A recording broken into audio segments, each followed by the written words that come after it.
नमस्कार मित्रांनो, मी प्राध्यापक मनोज पाटील.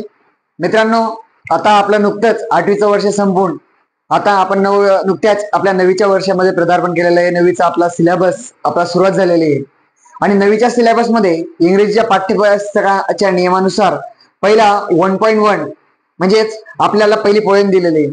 तर या पोएमचं नाव आहे वॉक अ लिटल स्लोअर.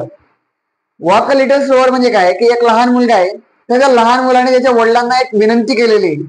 आपण जर म्हणायला गेलं तर आपण पण आपल्या जीवनामध्ये प्रत्येक गोष्ट आपल्या पेक्षा जे एल्डर आहेत, आपले पॅरेंट्स असतात, आपले वडील असतात, आपण त्यांना फॉलो करत असतो. तर ह्या कवितेच्या माध्यमातून, या पोएमच्या माध्यमातून त्या लहान मुलाने तर त्याच्या वडिलांना एक विनंती केलेली आहे. तर काय विनंती केलेली आहे, तर ज्या ठिकाणी आपण या कवितेच्या माध्यमातून पाहणार आहोत, तर त्याच्यामध्ये पहिला स्टांजाच दिलेला आहे. Walk a little slower daddy, said a little child so small, I am following your foot step and I don't want to the fall. तर तो त्या ठिकाणी पहिल्या स्टांजामध्ये तो लहान मुलगा तो त्याच्या वडिलांना एक विनंती करतोय.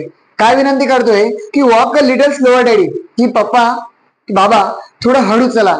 का हळू चला, तर त्या ठिकाणी sed a little child so small, जे लहान मुलगा आहे तो त्याच्या वडिलांना एक विनंती करतोय किंवा सांगतोय की बाप्पा, ज्यावेळेस तुम्ही चालणार आहेत तर चालत असताना, जीवन जगण्याच्या मार्गावर चालत असताना थोडं कसं चला, हळू चला.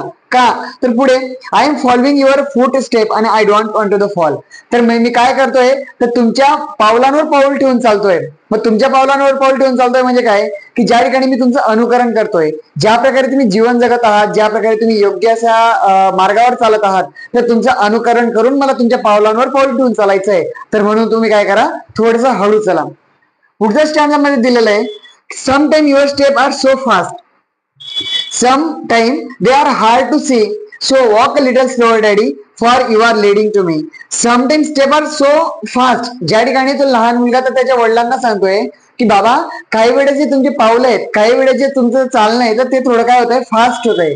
तर या फास्ट झाल्यामुळे काय, की ज्या ठिकाणी मला तुमच्या पावलांवर पाऊल ठेवणं हे थोडंसं हार्ड होतंय, थोडंसं मला कठीण जातंय. म्हणून तुम्ही काय करा, थोडं हळू चला. Sometime they are hard to see. आणि या ज्यावेळेस तुमचे पावलं फास्ट होतात, ज्यावेळेस तुम्ही थोडं फास्ट चालायला लागतात, तर त्यावेळेस मला तुमचं नेतृत्व करणं, ज्या ठिकाणी तुमच्या पावलांवर पाऊल ठेवणं मला काय होतंय, थोडं कठीण जातंय. म्हणून walk a little slower daddy, पप्पा थोडं काय करा, हळू चला. So walk a little slower daddy, for you are leading to me. मी काय करतोय, तुमच्या पावलांवर पाऊल ठेवून चालतोय. मला तुमचं काय करायचंय, नेतृत्व करायचंय, जेणेकरून तुम्ही ज्या चांगल्या मार्गावर जाताय त्या चांगल्या मार्गावर मला पण पुढे जायचंय. म्हणून walk a little slow daddy. पुढे थर्ड स्टँजामध्ये दिलेलं आहे, some day when I am all grown up, you are what I want to be, then I will have a little child who will want to the follow me. तर त्या ठिकाणी तो लहान मुलगा त्याच्या वडिलांना सांगतोय की बाबा, ज्या प्रकारे मी तुमच्या पावलांवर पाऊल ठेवून पुढे जाणार आहे, तर आणि काही दिवसानंतर ज्यावेळेस मी मोठा होणार आणि मोठा झाल्यानंतर ज्या वेळेस मी मोठा होईल आणि एक मोठा झाल्यानंतर ज्यावेळेस मलाही बाळ असेल आणि ते माझं बाळ सुद्धा मला काय करण्याचा प्रयत्न करेल, फॉलो करण्याचा प्रयत्न करेल. पुढे त्या ठिकाणी दिलेलं आहे, and I would want to lead just right, and I know that I was true, so walk a little slow daddy, for I must follow.